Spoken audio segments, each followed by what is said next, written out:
Welcome to part 3 of a 3-part series on cutting scarf joints. In the last 2 episodes we made a jig for cutting a scarf joint, sanding the scarf joint, and this time around we're going to be gluing our scarf joint. Let's go!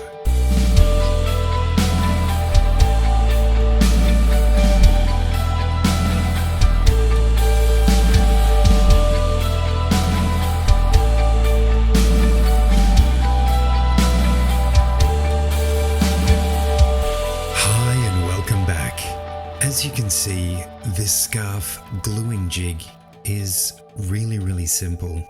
The way I do it is I make the same shape that you can see there 5 times across 5 different pieces of plywood.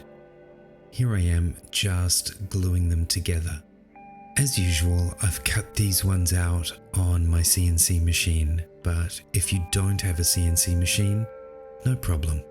I'm including free plans down in the description, and if you do have a CNC machine, I'm also including free CNC files.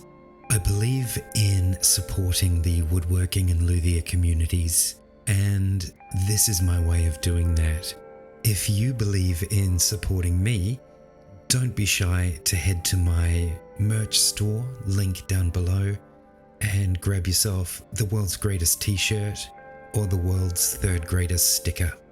I also make guitars from time to time, so there's always that too. So back to our build. You can see I'm taking lots of care. I'm using 2 squares here to ensure that my pieces are coming together nice and flat across the top.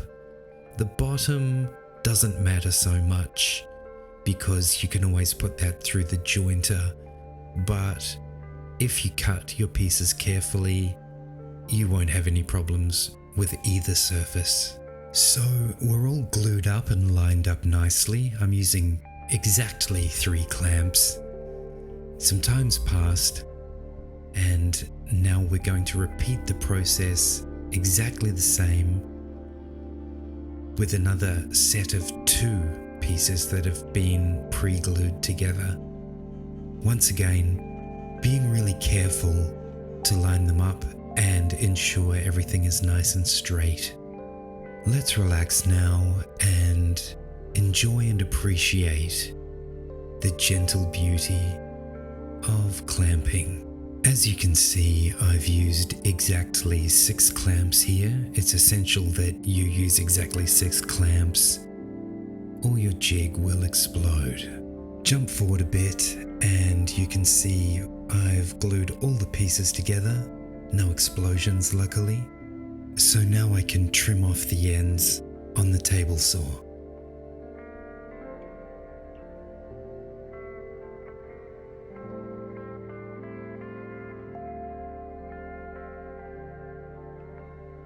And because I'm fussy, I'm going to give it a quick pass on the underside, running it over the jointer.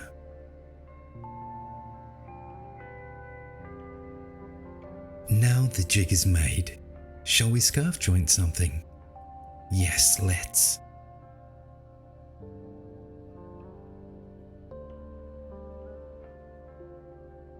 Unfortunately, due to the pandemic, I haven't been able to get any new wood in, and so as usual lately, we're just going to be using a piece of trash.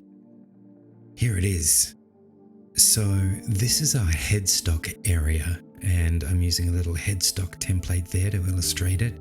There's a space on either end of it just to allow a little bit of wiggle room. So I mark a line just behind that area. I also extend the line using a square on both sides. Then I use my 13-degree angle to mark the scarf joint. The side of the board facing you with the headstock on it is the back of the neck. We've extended our scarf line back and away from it, and you can see I've drawn a line from where the scarf joint meets the back surface. Headstock area, line, 13-degree angle extending away from the line, another line, And what we want to do is cut behind that line. So let's do just that.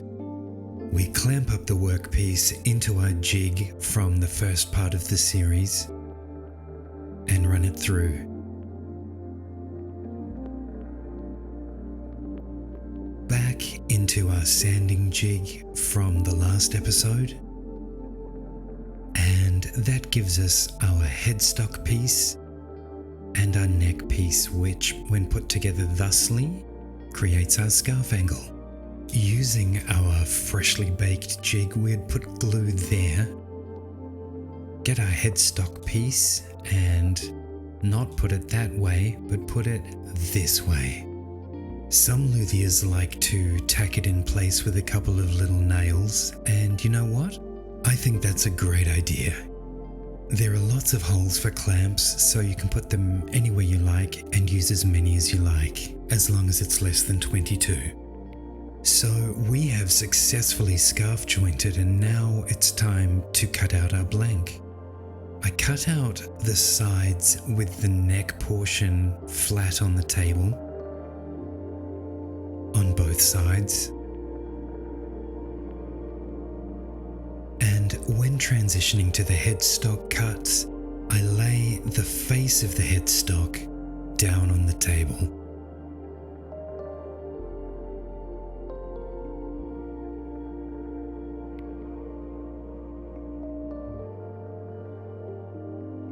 So we've got our front, which is where the fretboard goes, our headstock on an angle, and we have our back. So what you want to do next is thickness your headstock and carve in your transition. If you're not sure how to do that, I have a neck shaping tutorial in one of my other videos. So there's your radius area for the rear of the neck, and that's your transition area there. We're done. As always, thank you so much for joining me in this episode. If you'd like to see how I do hemispherical fret ends, leave me 5,000 comments and I'll see what I can do. I hope to see you then.